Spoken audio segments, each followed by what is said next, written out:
Chapter 43 Eddard. Through the high narrow windows of the Red Keep's cavernous throne room, the light of sunset spilled across the floor, laying dark red stripes upon the walls where the heads of dragons had once hung. Now the stone was covered with hunting tapestries, vivid with greens and browns and blues, and yet still it seemed to Ned Stark that the only color in the hall was the red of blood. He sat high upon the immense ancient seat of Aegon the Conqueror, an ironwork monstrosity of spikes and jagged edges and grotesquely twisted metal. It was, as Robert had warned him, a hellishly uncomfortable chair, and never more so than now, with his shattered leg throbbing more sharply every minute. The metal beneath him had grown harder by the hour, and the fanged steel behind made it impossible to lean back. A king should never sit easy, Aegon the Conqueror had said when he commanded his armorers to forge a great seat from the swords laid down by his enemies. Damn Aegon for his arrogance, Ned thought sullenly. And damn Robert and his hunting as well. "You are quite certain these were more than brigands?" Varys asked softly from the council table beneath the throne. Grandmaster Pycelle stirred uneasily beside him, while Littlefinger toyed with a pen. They were the only councillors in attendance. A white hart had been spotted in the Kingswood, and Lord Randley and Sir Barristan had joined the king to hunt it, along with Prince Joffrey, Sandor Clegane, Balon Swan, and half the court. So Ned must needs sit the Iron Throne in his absence. At least he could sit. Save the council, the rest must stand respectfully or kneel. The petitioners clustered near the tall doors, the knights and high lords and ladies beneath the tapestries, the small folk in the gallery, the mailed guards in their cloaks, gold or grey. All stood. The villagers were kneeling. Men, women, and children, alike tattered and bloody, their faces drawn by fear. The 3 knights who had brought them here to bear witness stood behind them. "Brigands, Lord Varys?" Sir Raymond Derry's voice dripped scorn. "Oh, they were brigands beyond a doubt. Lannister brigands." Ned could feel the unease in the hall, as high lords and servants alike strained to listen. He could not pretend to surprise. The West had been a tinderbox since Catelyn had seized Tyrion Lannister. Both River Run and Casterly Rock had called their banners, and armies were massing in the pass below the Golden Tooth. It had only been a matter of time until the blood began to flow. The sole question that remained was how best to staunch the wound.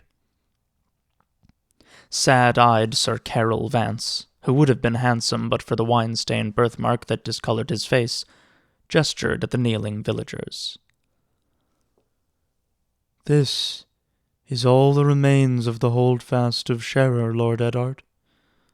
The rest are dead, along with the people of Wendish Town and the Mummer's Ford." "Rise," Ned commanded the villagers. He never trusted what a man told him from his knees. "All of you, up." In ones and twos, the holdfast of Sherrer struggled to its feet. One ancient needed to be helped, and a young girl in a bloody dress stayed on her knees, staring blankly at Sir Aerys Oakheart, who stood by the foot of the throne in the white armor of the King's Guard, ready to protect and defend the king. Or, Ned supposed, the king's hand. "Just," Sir Raymond Derry said to a plump, balding man in a brewer's apron. Tell the Hand what happened at Sherrer. Joss nodded. If it please His Grace. His Grace is hunting across the Blackwater, Ned said, wondering how a man could live his whole life a few days' ride from the Red Keep and still have no notion what his king looked like. Ned was clad in a white linen doublet with the direwolf of Stark on the breast. His black wool cloak was fastened at the collar by his silver hand of office. Black and white and grey, all the shades of truth. I am Lord Eddard Stark, the King's Hand. Tell me who you are and what you know of these raiders. I kept an alehouse, my lord, in Sherrer by the stone bridge. The finest ale south of the neck. Everyone said so, begging your pardons, my lord.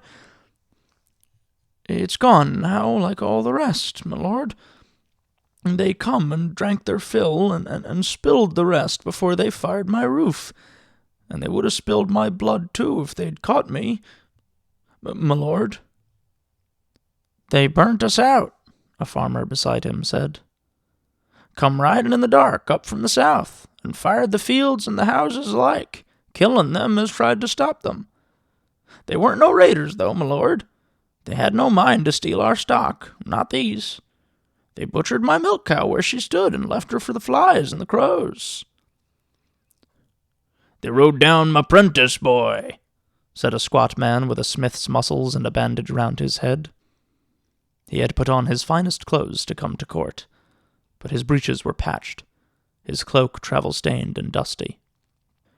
Chased 'em back and forth across the fields on their horses, poking at 'em with their lances like it was a game. Them laughing and the boys stumbling and screaming, till the big one pierced 'em clean through. The girl on her knees craned her head up at Ned, high above her on the throne. They killed my mother too, your grace. And they... Her voice trailed off, as if she had forgotten what she was about to say. She began to sob. Sir Raymond Derry took up the tale. At Wendish Town, the people sought shelter in their holdfast, but the walls were timbered. The raiders piled straw against the wood and burnt them all alive. When the Wendish folk opened their gates to flee the fire, they shot them down with arrows as they came running out, even women with suckling babes. Oh, dreadful, murmured Varys. How cruel can men be? They would have done the same for us, but the Sherrer holdfasts made of stone, Joss said. Some wanted to smoke us out, but the big one said there was riper fruit upriver, and they made for the Mummer's Ford. Ned could feel cold steel against his fingers as he leaned forward. Between each finger was a blade, the points of twisted swords fanning out like talons from arms of the throne. Even after 3 centuries, some were still sharp enough to cut. The Iron Throne was full of traps for the unwary. The songs said it had taken 1,000 blades to make it, heated white-hot in the furnace breath of Balerion the Black Dread. The hammering had taken 59 days. The end of it was this hunched black beast, made of razor edges and barbs and ribbons of sharp metal, a chair that could kill a man, and had, if the stories could be believed. What Eddard Stark was doing sitting there he would never comprehend, yet there he sat, and these people looked to him for justice. "What proof do you have that these were Lannisters?" he asked, trying to keep his fury under control. "Did they wear crimson cloaks, or fly a lion banner?" Even Lannisters are not so blind stupid as that, Sir Mark Piper snapped. He was a swaggering bantam rooster of a youth, too young and too hot-blooded for Ned's taste, though a fast friend of Catelyn's brother Edmure Tully. "Every man among them was mounted and mailed, my lord," Sir Carol answered calmly. "They were armed with steel-tipped lances and long swords, with battle-axes for the butchering." He gestured toward one of the ragged survivors. "You. Yes, you. No one's going to hurt you. Tell the hand what you told me." The old man bobbed his head. "Concerning their horses," he said. "It was war horses they rode. Many a year I worked in old Sir Willem's stables, so I know the difference. Not a one of these ever pulled a plough. God's bear witness if I'm wrong." "Well-mounted brigands," observed Littlefinger. "Perhaps they stole the horses from the last place they raided." "How many men were there in this raiding party?" Ned asked. 100 at the least," Joss answered, in the same instant as the bandaged smith said, 50, and the grandmother behind him, "Hundreds and hundreds, my lord. An army they was." "You are more right than you know, good woman," Lord Eddard told her. "You say they flew no banners. What of the armor they wore? Did any of you note ornaments or decorations, devices on shield or helm?" The brewer, Joss, shook his head. "It grieves me, my lord, but no. The armor they showed us was plain, only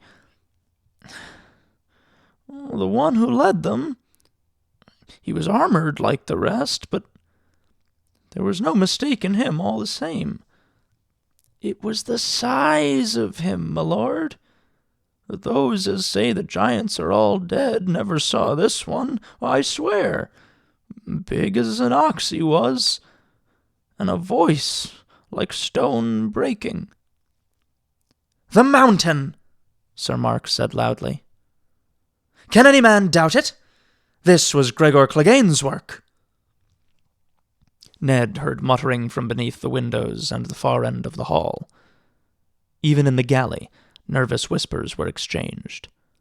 High lords and small folk alike knew what it meant if Sir Mark was proved right. Sir Gregor Clegane stood bannerman to Lord Tywin Lannister. He studied the frightened faces of the villagers. Small wonder they had been so fearful. They had thought they were being dragged here to name Lord Tywin a red-handed butcher before a king who was his son by marriage. He wondered if the knights had given them a choice. Grand Maester Pycelle rose ponderously from the council table, his chain of office clinking. "Sir Mark, with respect, you cannot know that this outlaw was Sir Gregor. There are many large men in the realm." "As large as the mountain that rides," Sir Carol said. "I have never met one." "Nor has any man here," Sir Raymond added hotly. "Even his brother is a pup beside him. My lords, open your eyes. Do you need to see his seal on the corpses? It was Gregor." "Why should Sir Gregor turn brigand?" Pycelle asked. "By the grace of his liege lord, he holds a stout keep, and lands of his own. The man is an anointed knight. A false knight, Sir Mark said. Lord Tywin's mad dog.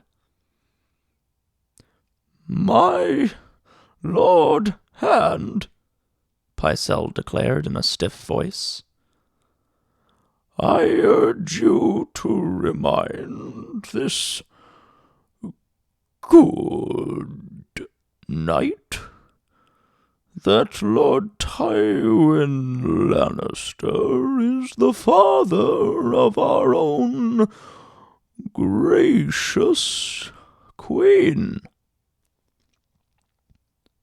Thank you, Grand Maester Pycelle, Ned said. I fear we might have forgotten that if you had not pointed it out. From his vantage point atop the throne, he could see men slipping out the door at the far end of the hall. Hares going to ground, he supposed, or rats off to nibble the queen's cheese. He caught a glimpse of Septa Mordane in the gallery, with his daughter Sansa beside her. Ned felt a flash of anger. This was no place for a girl. But the Septa could not have known that today's court would be anything but the usual tedious business of hearing petitions, settling disputes between rival holdfasts, and adjudicating the placement of boundary stones.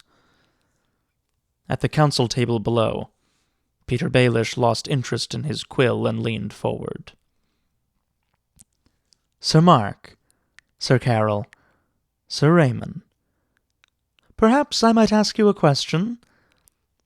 These holdfasts were under your protection. Where were you when all this slaughtering and burning was going on?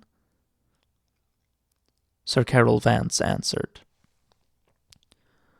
I was attending my Lord Father in the pass below the Golden Tooth, as was Sir Mark. When the word of these outrages reached Sir Edmure Tully, he sent word that we should take a small force of men to find what survivors we could and bring them to the king. Sir Raymond Derry spoke up.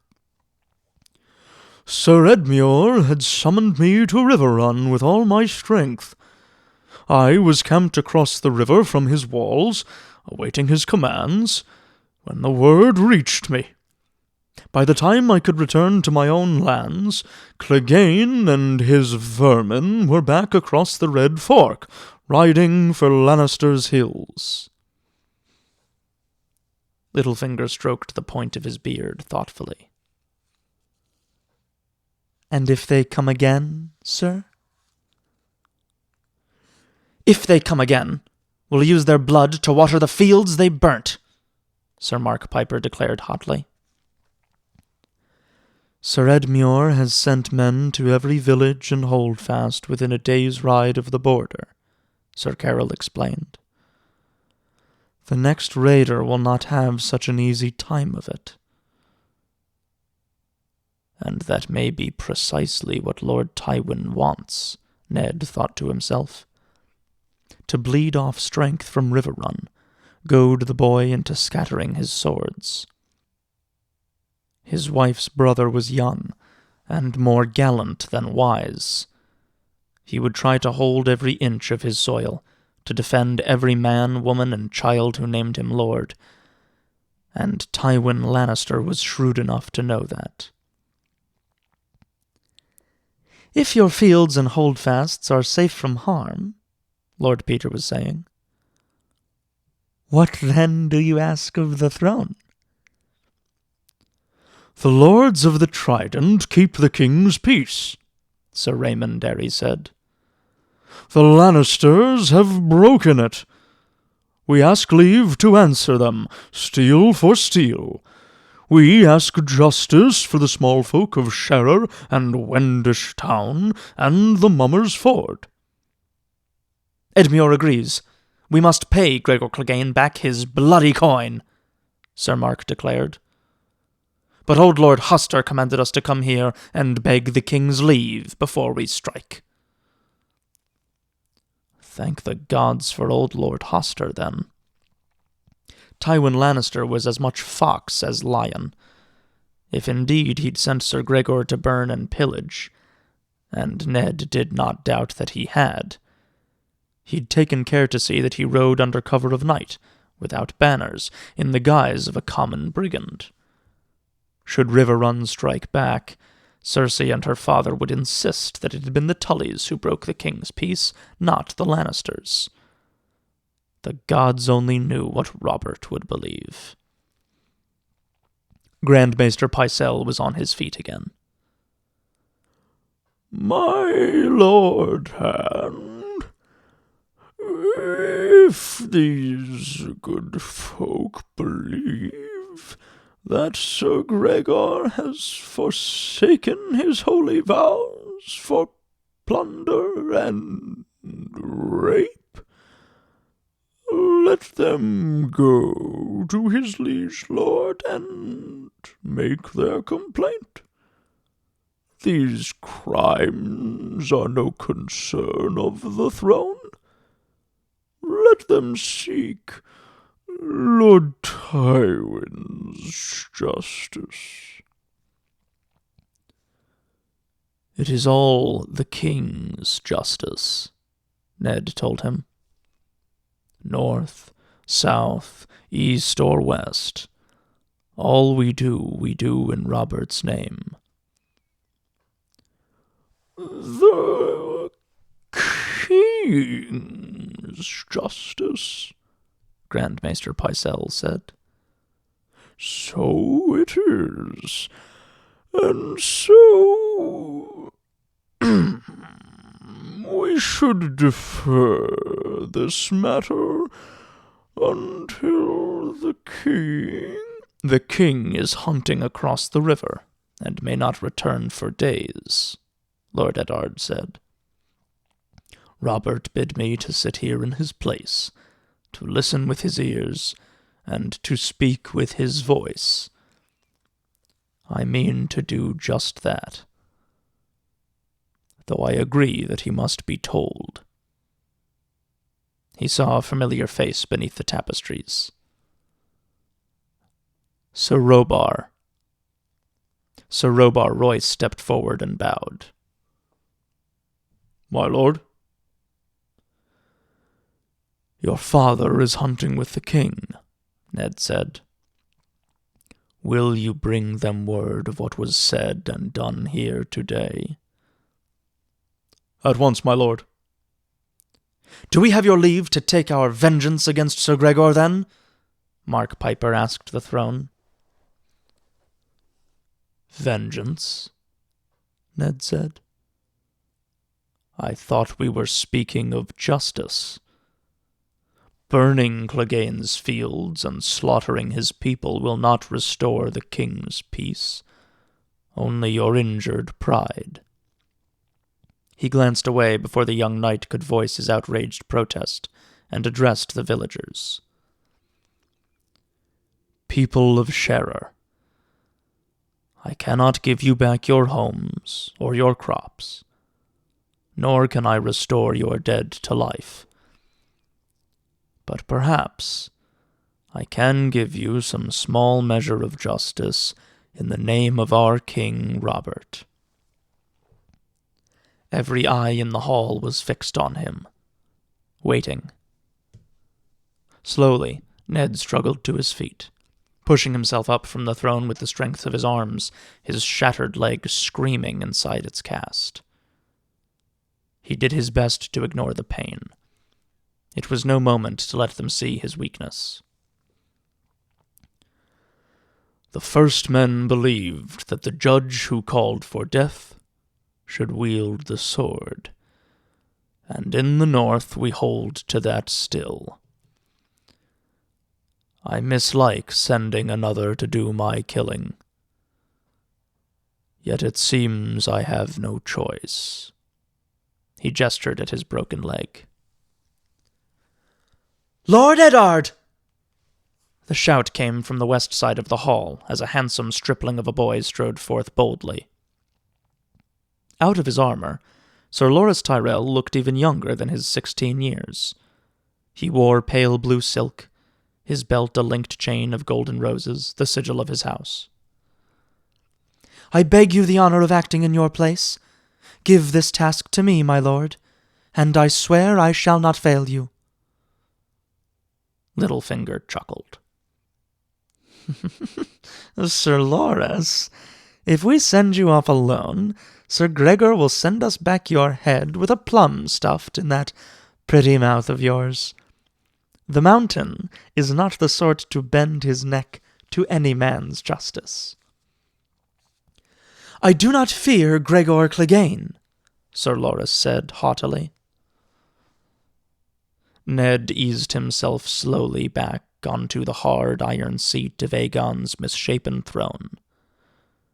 His eyes searched the faces along the wall. "Lord Beric," he called out. "Thoros of Myr. Sir Gladden. Lord Lothar." The men named stepped forward one by one. "Each of you is to assemble 20 men to bring my word to Gregor's keep. 20 of my own guards shall go with you. Lord Beric Dondarrion, you shall have the command, as befits your rank." The young lord with the red gold hair bowed. "As you command, Lord Eddard." Ned raised his voice so it carried to the far end of the throne room. "In the name of Robert of the House Baratheon, the first of his name, King of the Andals and the Rhoynar and the First Men, Lord of the 7 Kingdoms and Protector of the Realm, by the word of Eddard, of the House Stark, his hand, I charge you to ride to the Westlands with all haste, to cross the red fork of the Trident under the King's flag, and there bring the King's justice to the false knight Gregor Clegane, and to all those who shared in his crimes.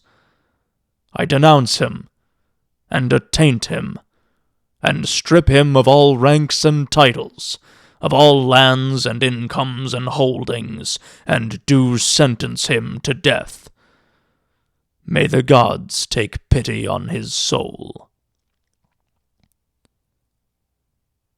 When the echo of his words had died away, the Knight of Flowers seemed perplexed. "Lord Eddard, what of me?" Ned looked down on him. From on high, Loras Tyrell seemed almost as young as Robb. "No one doubts your valor, Sir Loras, but we are about justice here, and what you seek is vengeance." He looked back to Lord Beric. "Ride at first light.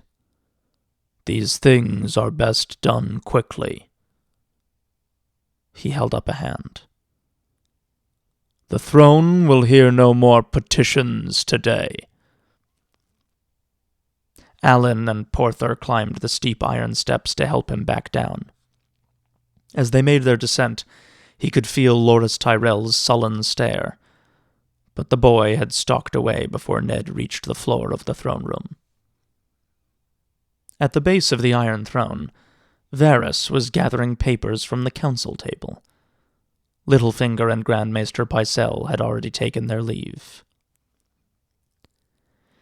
"You are a bolder man than I, my lord," the eunuch said softly. "How so, Lord Varys?" Ned asked brusquely. His leg was throbbing, and he was in no mood for word games. "Had it been me up there, I should have sent Sir Loras. He so wanted to go. And a man who has the Lannisters for his enemies would do well to make the Tyrells his friends." "Sir Loras is young," said Ned. "I dare say he will outgrow the disappointment." "And Sir Ilyn?" The eunuch stroked a plump, powdered cheek. "He is the king's justice, after all, sending other men to do his office. Some might construe that as a grave insult." No slight was intended. In truth, Ned did not trust the mute knight, though perhaps that was only because he misliked executioners. "I remind you, the Paynes are bannermen to House Lannister. I thought it best to choose men who owed Lord Tywin no fealty." "Very prudent, no doubt," Varys said.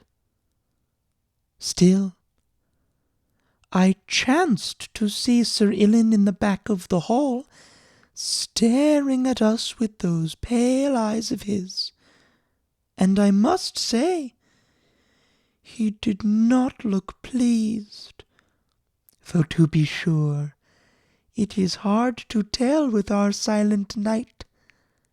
I hope he outgrows his disappointment as well. He does so love his work."